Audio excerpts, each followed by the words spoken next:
এবার দুপুরের খাবার খাইতে বসলাম। দুপুরে খাবার ছিল আইড়ির ডালের খিচুড়ি, সাদা খিচুড়ি। এই যে এটা আইড়ির ডালের সাদা খিচুড়ি এটা। আর ছিল ঝাল ভর্তা, এটা ছিল মাছ ভাজি, আর ছিল কুমড়ো ফুলের বড়া ভাজা এটা। আর এই বড়াটা আমি মসুরের ডাল দিয়ে ভেজেছি, অনেক মজার কিন্তু কুমড়ো ফুলের বড়া ভাজা। আর এটা দিয়ে খাবার খাবো, অনেক মজার কিন্তু। আর নেব পটল পটল ভাজি। খিচুড়ির সাথে পটল ভাজি অনেক মজার। একটু একটু করে ঝাল ভর্তা নিতেছি। আর এই যে এটা মাছ ভাজি।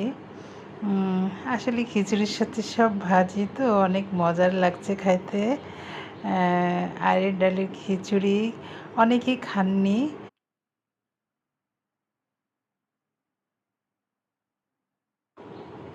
আয়ের ডালের খিচুড়ি